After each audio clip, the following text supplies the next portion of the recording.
부천서북교회 화요기도에 함께 하시는 모든 성도님들 환영합니다. 참미가 332장 주님 섬긴다 하면서 함께 찬양하겠습니다.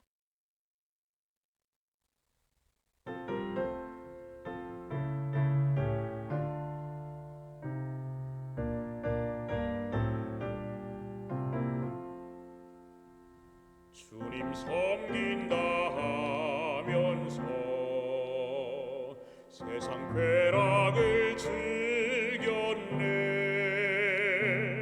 주의 사랑 전했으나 죄를 더욱 사랑했네. 하늘 멀고 곤비한 벌거벗은 나의 영혼, 주님 돌아왔습니다.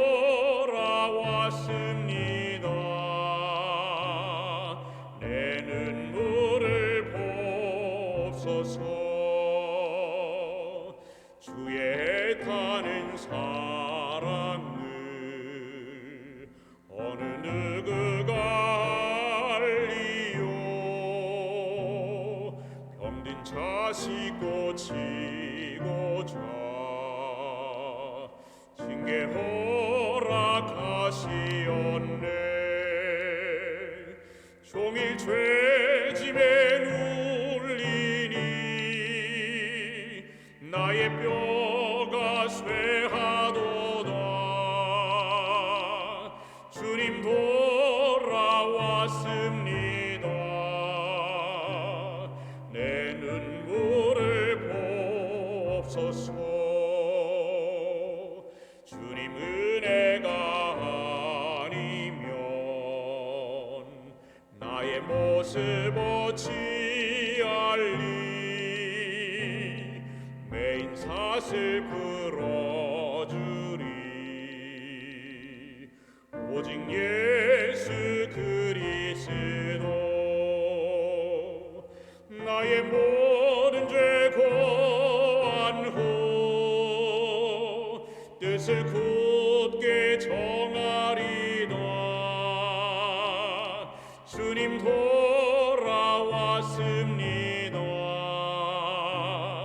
내 눈물을 보옵소서. 주는 거룩한 하나님,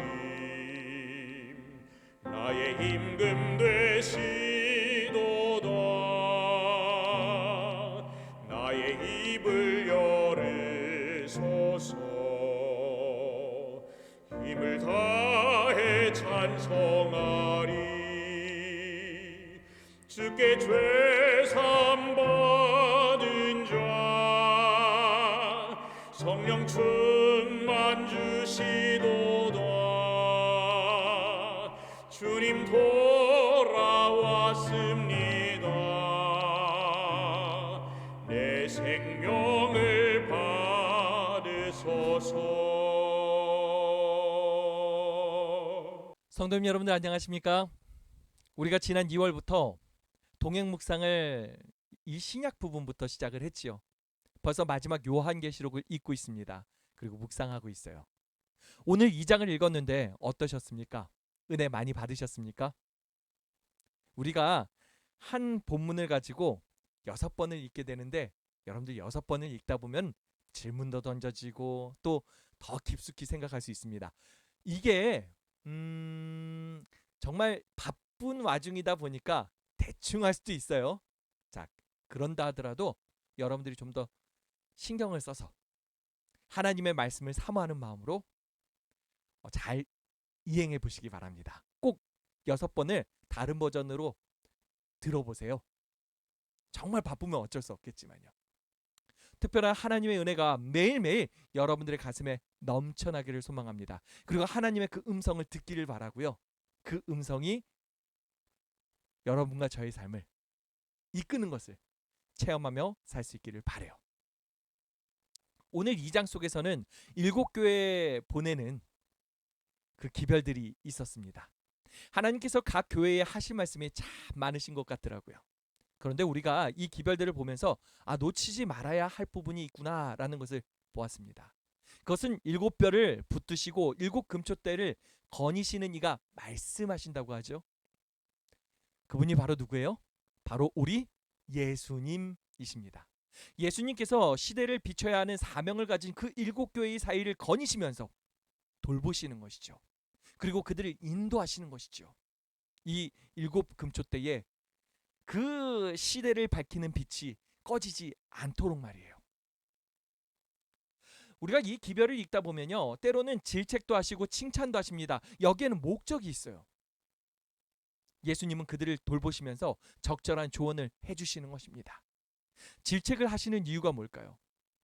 부모가 자녀를 질책할 때 거기엔 이유가 있습니다. 그들을 사랑하기 때문에, 그들이 잘 되기를 원해서. 예수님의 마음도 그와 같지 않겠습니까?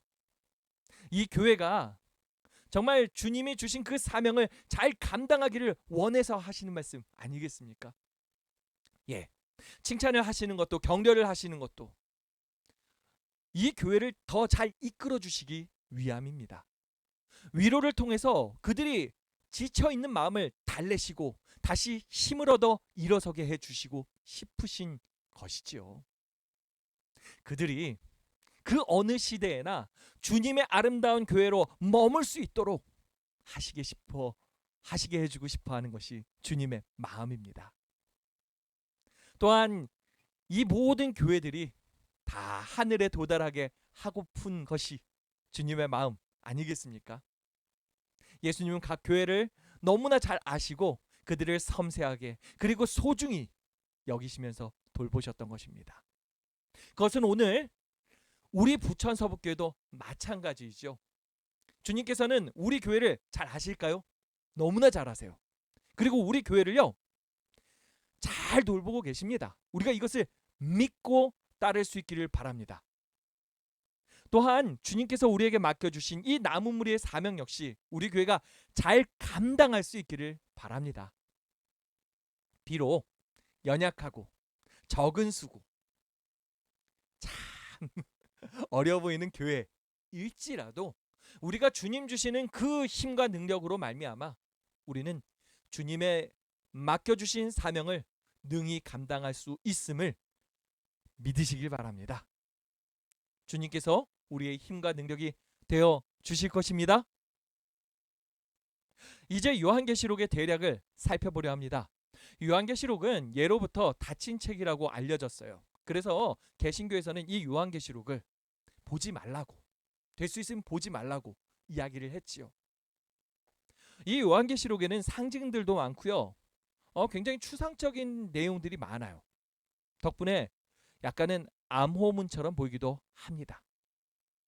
실제 이러한 암호문을 억지로 풀려고 하던 사람들이 있었죠. 그러한 시도를 하다가 잘못된 사상에 빠져가지고 다른 사람들을 미혹하는 사람들이 된 사람들도 있습니다. 여러분들, 그러나 분명한 것은 요한계시록은 절대 닫힌 책은 아니라는 것입니다. 오히려 요한계시록은 복이 약속되어 있는 열린 책입니다. 1장 3절을 보시겠어요? 이 예언의 말씀을 읽는 자와 듣는 자와 그 가운데에 기록한 것을 지키는 자는 복이 있나니 때가 가까움이라. 요한계시록을 읽는 자, 듣는 자, 그 가운데 기록된 것을 지키는 자에게 무엇이 있다고요? 복이 있다라고 하지 않습니까? 요한계시록의 전체에요, 이러한 복에 관한 내용들이 많아요. 뭐뭐 하는 자는 복이 있다, 이런 표현들이 여러 번 나와요. 한번 보시겠습니까? 요한계시록 14장 3절부터 보시면요, 지금 이후로 주 안에서 죽는 자들은 복이 있도다 하고 이야기해요. 16장 15절 보시면 자기 옷을 지켜 부끄러움을 보이지 아니하는 자는 복이 있다라고 이야기하고요. 자, 19장 9절 보시면 어린 양의 혼인잔치에 청함을 받은 자들은 복이 있다라고 하시요. 20장 6절 보시면 이 첫째 부활에 참여하는 자들은 복이 있다라 그래요. 22장 7절 보시면요, 보라 내가 속히 오리니 이 두루마리의 예언의 말씀, 바로 이 요한계시록의 말씀입니다.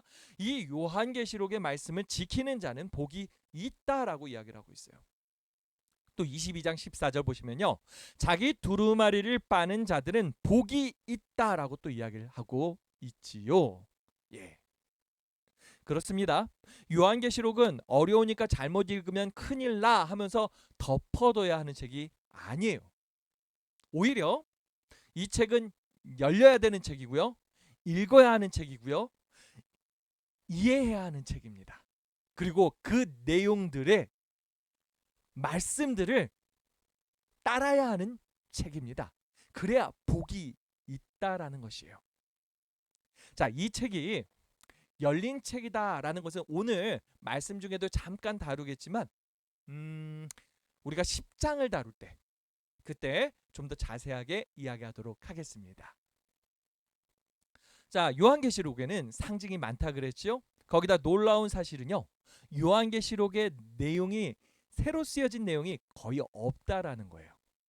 이미 신약과 구약에 있는 말씀을 인용한 것입니다. 어찌 보면 이 말씀들을 모아놓고 짜집기를 한 듯한 느낌도 듭니다. 그래서 더 암호문같이 생겼지요. 자, 중요한 것은요. 요한계시록은 엄청나게 중요한 기별을 담고 있다라는 것이에요. 모든 이들이 반드시 읽고 숙지하고 따라야 하는 책이라는 것입니다. 그렇다면 요한은 조금 더 쉽게 쓰면 되지 왜 이렇게 어렵게 썼을까? 아무나 보지 못하게. 그 이유가 있습니다. 당시 로마가 그리스도인을 박해하기 시작했어요. 그래서 이 마지막 사도였던 요한도 잡아다가 반모섬에 가둬버렸잖아요. 사실은 죽이려고 하는 거였거든요. 그 끓는 가마솥에다가 요한을 집어넣었어요. 그런데 요한이 안 죽는 것입니다. 살아있어요. 요한을 죽일 수가 없다라는 것을 알게 된 이 로마는 요한을 반모섬에다가 가둬버린 것이죠. 유배를 보낸 것입니다. 자, 그곳에서 요한이 이제 글을 써요. 그리고 글을 보내려고 합니다. 어떤 일이 벌어질까요? 로마의 감시하에 있는데 이 글들을 검열하겠지요. 이 초대교회들에다가 어떤 메시지를 전하는 것을 이 로마가 좋아하진 않았어요. 그러다 보니까 이 예언의 말씀을 그냥 누구나 읽을 수 있게 만들면 그들이 이것을 전달할까요? 전달하지 않지요. 오히려 관리해버릴 수도 있고 어떤 일이 벌어질지 모릅니다. 그래서 이 요한의 계시록은 상징으로 가득 찰 수밖에 없었고 어찌 보면은 이 신구약의 그 말씀들을 짜집기 한 듯한 모습으로 만들 수밖에 없었다라는 것이죠. 뭐 별 문제 없구나라고 생각하고서 이 글들을 교회에 전달해 준 거잖아요. 자, 참 놀랍지 않습니까? 이 엄청난 기별들을 갖다가 이렇게 상징과 약간 암호문 같은 그 말씀의 조합으로 이 엄청난 내용들을 써냈다니까요. 요한이 굉장히 머리가 좋구나라고 생각할 수도 있을지 모르겠지만 우리가 분명히 알아야 되는 것은 이것은 요한이 환상을 보고 그 환상을 그대로 적었던 것입니다. 1장 1절의 말씀을 보시면요. 예수 그리스도의 계시라 이는 하나님이 그에게 주사 반드시 속히 일어날 일들을 그 종들에게 보이시려고. 누구에게 보이시려고? 자, 하나님을 믿고 있는 그 모든 사람들, 성도들, 그들에게 하나님께서는요 앞으로 있을 일들을 다 공개하시고 싶으셨습니다. 알려주시고 싶으신 거예요. 그래서 그의 천사를 그 종 요한에게 보내어 알게 하신 것입니다. 2절 보시면요. 요한은 하나님의 말씀과 예수 그리스도의 증거 곧 자기가 본 것을 다 증언하였느니라 라고 이야기를 해요. 성령께서 요한에게 환상을 주시고 계시를 주셨던 것입니다. 요한은 자신이 본 것을 글을 통해서 기록했던 것입니다. 성령께서 지도해 주셨던 것입니다. 그렇게 증언한 것입니다. 이 책이 바로 요한계시록이라는 거죠. 요한계시록의 예언은요 엄청납니다. 마지막 때까지의 사건을 세세하게 다루고 있고 밝히 보여주고 있잖아요. 요한계시록의 예언들이요 역사 속에서 성취되었습니다. 뭐 그 당시에는 아직 성취되지 않았으니까 이게 뭐야 뭐 그랬을지 모르겠지만 시간이 흘러가면서 성취되는 것을 보면서 이게 얼마나 놀라운 기별인지 사람들은 알게 되지 않을까요? 이를 유심히 살피던 이들에게는 이러한 예언의 성취가 보였던 것이에요. 특별히 16세기 종교개혁 때 마틴 루터도요, 요한계시록을 연구했고 이 말씀의 성취를 보았습니다. 이를 통해서 누굴 보았죠? 예, 적그리스도가 누군지를 보았던 것이죠. 자, 1840년대 미국에서 재림운동이 벌어지던 때 요한계시록은 더욱 주목을 받았고요, 더 활발히 해석이 되었습니다. 역사 속에서 예언들이 성취된다. 이러한 해석 방법을요, 역사주의라고 해요. 그런데 이 역사주의가 싫은 사람들이 있습니다. 누굴까요? 이 예언 속에 적그리스도가 있다라 그랬잖아요. 그 적그리스도가 명백하게 드러나면서 한 세력을 지목합니다. 그런데 그 세력이 하나님을 믿는 사람들이에요. 이게 얼마나 기분 나쁘겠습니까? 얼마나 황당합니까? 아니, 감히 우리를 갖다가 적그리스도라고 해? 라고 생각 들지 않겠어요? 그들은 그건 잘못된 거야. 우리가 다시 한번 해볼게. 연구해볼게. 그들은 열심히 연구합니다. 그렇게 연구하면서 그들은 또 다른 해석을 만들어내죠. 과거주의, 이상주의, 미래주의, 세대주의, 이러한 해석 방법이 그렇게 하면서 탄생한 것입니다. 그렇게 해가지고 자신들의 세력이 적그리스도가 아니라는 것을 이렇게 이야기한 거죠. 안타까운 것은요, 이러한 해석들이 막 짬뽕이 돼가지고요, 이제 개인적으로 막 이 예언을 연구하는 분들이 이러한 것들을 막 활용을 합니다. 그러다가 이 말씀들을 갖다가 억지로 풀다가 꼬였다 그랬잖아요. 그런 일들이 발생하고 이상한 사상에 빠져가지고 다른 사람들한테 막 추종자를 만들고, 그들은 그렇게 거짓 선지자가 되었던 것이죠. 이것은 정말 안타까운 사실입니다. 우리가 이러한 과오를 절대 반복해서는 안 돼요. 우리는 정확하게 역사주의 속에서 이 요한계시록을 보아야 합니다. 그럴 필요가 있어요. 하나님의 그 예언의 말씀들이 역사 속에서 어떻게 성취되었는지 살펴야 합니다. 이미 많은 예언들이 성취되었다고 했잖아요. 그것들을 살피면서 정말 하나님의 말씀이 옳은가 살펴야 해요. 그러면서 확신을 가질 필요가 있습니다. 하나님께서 이 역사를 주관하고 계신다는 것을 발견해야 돼요. 아직 성취되지 않은 예언들도 있습니다. 그 예언들은 결국에 성취될 것입니다. 하나님께서 그렇게 하실 거예요. 이것이 굉장히 중요한데요. 그 이유는 이 예언들 중에 결국에 궁극적인 예언이 무엇이죠? 바로 최고의 예언, 재림이잖아요. 예수님께서 다시 오실 것이다. 예수님 분명히 다시 오신다라는 확신이 이러한 과정 속에서 얻어지게 된다라는 거죠. 주님께서는 곧 다시 오실 것입니다. 이것이 요한계시록의 핵심 기별이에요. 모든 예언의 핵심입니다. 결국 주님께서 다시 오심으로 말미암아 우리들은 승리하게 될 것이다. 여러분들 요한계시록 6장 2절의 말씀을 함께 보시겠어요? 이에 내가 보니 흰 말이 있는데 그 탄 자가 활을 가졌고 면류관을 받고 나아가서 이기고 또 이기려고 하더라. 여러분들 이 흰 말을 타신 이가 누굴까요? 바로 예수님입니다. 그 예수님이 이기고 또 이기려고 한다고 하지 않습니까? 예수님이 얼마나 노력하시는지 몰라요. 이기고 또 이기려고요. 이 이김이 누구를 위한? 바로 우리를 위한 것이라는 거죠. 예수님은 분명히 이기실 거예요. 선악의 대쟁투 속에서요. 자, 17장 14절을 보시면 이렇게 나와요. 그들이 어린 양과 더불어 싸우려니와 어린 양은 만주의 주시어 만왕의 왕이심으로 그들을 이기실 터이요 또 그와 함께 있는 자들 곧 부르심을 받고 택하심을 받은 진실한 자들도 이기리로다. 어린 양을 따르는 그 택하심을 받은 진실한 자들이 결국 주님과 함께 이기게 될 것이라고 이야기하고 있잖아요. 우리는 주님과 함께 승리할 사람들이라는 것입니다.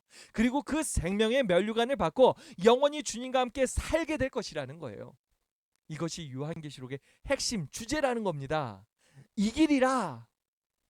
이번에 요한계시록을 읽으시면서요, 또 묵상하시면서요, 이 이기겠다는 마음을 여러분들의 가슴에 품으실 수 있기를 바랍니다. 내가 주님과 함께 이기리라. 꼭 그렇게 하시기 바라요. 자, 이제 이번 주 읽을 분량을 잠깐 요약해드리고 마무리를 하려고 하는데요. 요한계시록 1장부터 6장, 그리고 혹시 몰라서 7장까지 오늘 좀 짧게 정리를 하겠습니다. 요한계시록 1장의 핵심 주제는 예수 그리스도입니다. 요한은 예수님을 소개하고 있어요. 크게 세 가지로 소개를 하는데요. 예수님께서 우리를 사랑하셔서 그의 피로 우리를 죄로부터 해방하셨다는 것. 이게 첫 번째고요. 두 번째는 예수님께서 죄인인 우리를 나라와 제사장으로 삼으셨다는 것입니다. 그리고 세 번째는 죽음에서 부활하시고 승천하신 예수님께서 하나님의 자녀들을 데려가시려고 다시 오실 것이라는 것이지요. 자, 예수님께서 요한계시록을 주신 이유와 목적이 바로 이것이라고 말씀드렸죠. 그러면서 이제 요한이 첫 번째 이상을 보게 됩니다. 7 금초대 사이를 거니시는 그 예수님의 모습을요. 자, 여기에 대해서는요, 처음 시작하면서 말씀드렸던 부분이라 자세히 다루진 않겠습니다. 모든 교회를 돌보시는 예수님, 예수님께서 각 교회가 사명을 감당할 수 있도록 도우시고 인도하신다는 거예요. 우리는 그분을 믿고 따르는 것입니다.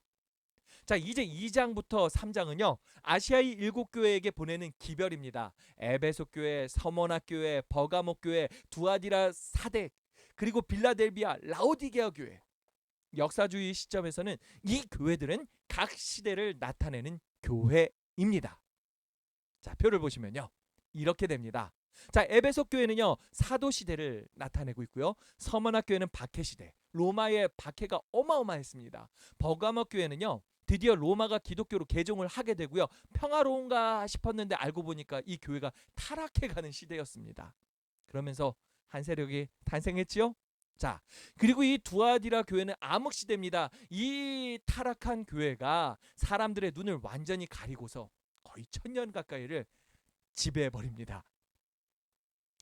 이 교회의 기별 가운데는요, 자칭 선지자라고 하는 이세벨을 용납했다라 그래요.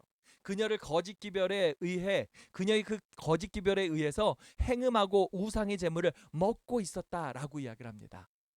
얼마나 갑갑한 상황입니까? 다행인 것은 이제 사대교회로 이어지면서 개혁의 시대가 왔다라는 것입니다. 종교개혁이 일어나고 각성이 일어나기 시작을 했죠. 그리고서 이어서 빌라델비아 교회인데요, 재림운동이 벌어진 시기입니다. 엄청나게 뜨거웠었습니다. 그리고 이제 이 시대는 라오디게아 교회의 시기로 이어지는데요, 안타까운 것은 이 타오르던 불이 꺼져버렸습니다. 이 교회의 특징은요, 미지근함이라고 하지요. 재림 전까지 조사 심판이 있는 때인데, 열기가 더해져야 할 그때인데 왜 이렇게 미지근해져 버렸을까요? 주님은 이 교회를 향해서 이렇게 외치십니다.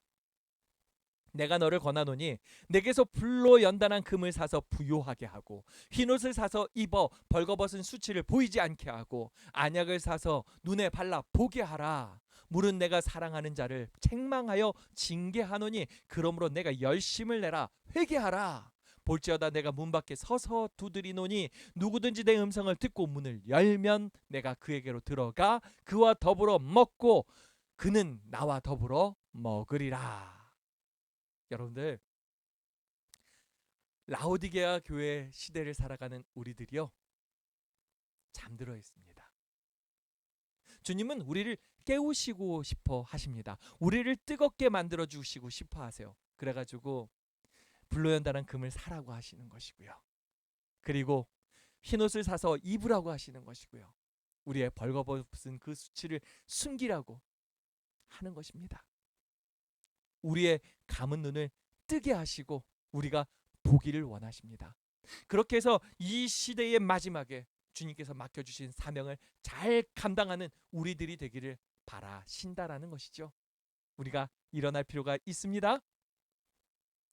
자, 4장으로 넘어가시면요. 이제 장소가 하늘로 이동합니다.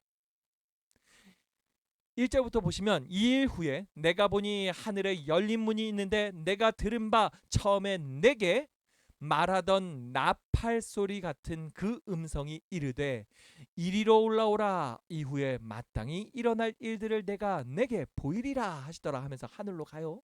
내가 곧 성령에 감동되었더니 보라 하늘에 보좌를 베풀었고 그 보좌 위에 앉으신 이가 있는데 하면서 5절까지 쭉 진행이 되면서 하늘의 그 보좌 위의 장면을 묘사하는 거죠. 예수님께서 하나님의 보좌 우편에 앉으셨다고 하죠. 그 지성소의 모습입니다. 이 장소의 묘사를 상상하면서 여러분들이 읽어보시길 바래요. 그 감동이 어마어마합니다. 또한 그곳에서 울려 퍼지는 엄청나게 웅장한 찬미 소리가 있어요. 그 가사도 여기 적혀 있어요. 11절을 보시면요. 우리 주 하나님이여 영광과 존귀와 권능을 받으시는 것이 합당하오니 주께서 만물을 지으신지라 만물이 주의 뜻대로 있었고 또 지으심을 받았나이다 하니라. 창조주 하나님을 경배하는 그 찬양이 울려 퍼졌습니다. 그리고서 이제 5장으로 넘어가는데 이 5장에서는 이제 7인으로 임봉된 한 두루마리가 나와요. 엄청난 사건이었습니다. 임봉된 두루마리가 이제 펼쳐져야 하는데 요한이 아무리 둘러봐도 이 임봉된 두루마리를 열 수 있는 자가 아무도 없었다는 것입니다. 아마 이 하늘에서 울려 퍼지던 찬양이 갑자기 멈춰버렸을 거고요. 엄청난 긴장감이 흐르고 있는 상황이 아니었을까라는 생각이 듭니다. 그래서 이때 요한은요 엉엉 울었다라고 해요. 4절을 보시면 그 두루마리를 펴거나 보거나 하기에 합당한 자가 보이지 아니하기로, 이게 펼쳐져야 되는 건데 보이지 아니하기로 내가 크게 울었더니, 여러분들 이 책이 무엇인데요? 이렇게까지 열려야 하는 거냐? 이게 열리지 않을 것 같아서 요한은 왜 울어야 했냐? 이 반드시 열려야 할 책이 무엇일까요? 구원의 역사입니다. 이 책은 반드시 열려야 하는 것이죠. 이 책을 열 누군가를 빨리 찾아야 하는 것입니다. 그분이 바로 누굴까요? 5절을 보시면 장로 중에 한 사람이 내게 말하되 울지 말라, 유대 지파의 사자 다윗의 뿌리가 이겼으니 그 두루마리와 그 7인을 떼시리라. 떼실 분이, 이 7인을 떼시고 이 책을 열 분이 계세요. 누구세요?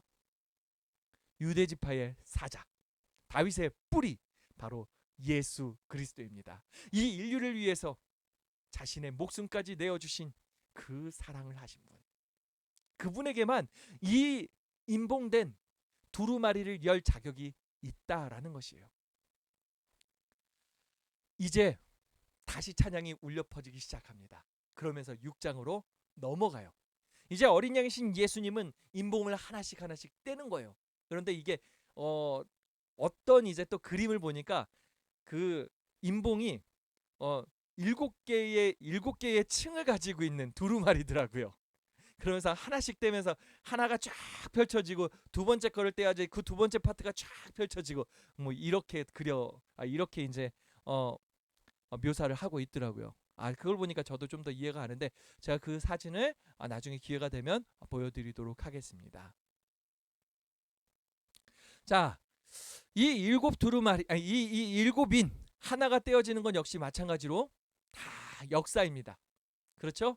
이 표를 좀 참조하시면 좋을 것 같아요. 첫 번째에는 에베소 교회, 두 번째에는 서머나 교회, 세 번째에는 버가모 교회, 네 번째에는 두아디라, 다섯 번째에는 사대, 그리고 여섯 번째에는 빌라델비아와 라오디게아, 그리고 일곱째인이 떼어질 때, 이때는 한 사건에 딱 주목을 하죠. 세상 끝, 바로 재림입니다. 여러분들, 이 7번째 인이 떼어지는 그 순간 우리의 주님께서 이 땅으로 다시 오십니다. 주님의 재림이 있을 것이에요. 왜 요한이 그렇게 울었는가? 이 7번째 인이 떼어지는 그날이 와야 돼, 안 와야 돼요? 와야 돼요. 이 7째 인까지 가는 데 있어가지고 중간에는요 암흑 시대도 있고 정말 고통의 시대도 있어요. 하지만 그러한 시대도 다 지나가면서 결국엔 이 7번째 인이 떼어져야 하는, 예수님의 재림이 와야 하는 그날이 와야 돼요. 그래야지 우리의 소망이 이루어지는 것입니다. 그렇지 않겠습니까? 우리가 이 일곱째 인이 떼어지기 전의 시대, 마지막 이제 그 여섯 번째 인의 시대에 또 살고 있는 거죠. 이 시대에 우리는 준비되어야 합니다. 또 우리가 사랑하는 이들을 준비시켜야 됩니다. 곧 일곱 번째 인이 떼어질 것이거든요. 자, 그렇게 해서 또 이제 이어지는 7장 속에서는요. 이 일곱째 인이 떼어지기 전에 준비되어야 되는 사람들, 준비되는 사람들, 그들에게 하나님께서 인을 치시는 이야기가 이제 시작이 되는 거죠. 하나님의 인이 무엇이죠? 예. 우리가 소유했다라는 표시로 나의 물건에 이름을 씁니다. 그렇지 않습니까? 이것은 내 거야라는 표식을 새기는 것. 여러분들이 이 또 7장의 말씀을 읽으면서 또 깊이 묵상하시길 바랍니다. 그리고 큰 은혜를 받으셨으면 좋겠어요. 아, 나는 하나님의 것이구나. 이런 마음을 여러분들의 가슴에 품으시길 바라고요. 결국 주님의 것인 내가 주님과 함께 승리하리라, 이기리라, 이런 마음을 꼭 품으시길 바랍니다. 여러분들 말씀을 묵상하면서 혹 궁금하거나 모르겠는 게 있으면 언제든지 저의 전화로 연락하시면 되겠습니다. 그래서 함께 또 이야기를 나누고 이 요한계시록을 잘 연구해 갈 수 있으면 좋겠습니다. 우리가 매일매일 말씀을 읽는 것에 더 신경을 쓰고 하나님의 그 주시는 은혜 가지고 더 풍성한 삶을 살면은 좋겠습니다. 말씀을 마칩니다. 이제 앞에 있는 기도 제목으로 함께 기도하는 시간을 갖겠습니다.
함께 기도하겠습니다.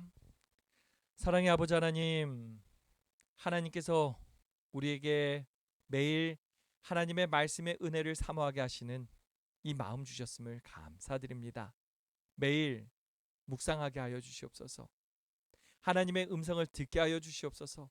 특별히 이 요한계시록을 살피면서 우리가 하나님의 놀라운 그 예언들이 어떻게 역사 속에서 성취되어 갔는지, 또한 하나님의 이 놀라운 계획들이 마지막 이 역사의 끝날까지 어떻게 진행될지 우리의 가슴에 다시 한번 새기게 하여 주시옵소서. 더욱 주님의 오실 그 재림의 날을 그리며 사모하며 살아가는 우리들 되게 하여 주시옵소서. 더욱 확신 가운데 담대하게 이 세상을 살기를 소망합니다. 주님을 사랑하는 자로 이 세상의 아름다운 빛을 밝히는 사명의 사람으로 살아갈 수 있기를 소망합니다. 주님 함께하여 주시고 인도하여 주시옵소서. 늘 우리와 함께 하시는 주님께 감사드리며 사랑의 예수님 이름으로 기도합니다. 아멘. 예배가 마쳤습니다. 우리 성도님 여러분들, 남은 한 주 속에서도 힘을 내시고요. 모두가 주님 안에서 승리하는 놀라운 경험을 하시고 안식일에 만났으면 좋겠습니다. 그곳에서 우리 주님은 정말 놀라우세요 하는 선포가 우리의 입술에서 흘러나왔으면 좋겠어요. 오늘 밤 편안한 밤 되시고요. 금요일에 만나겠습니다.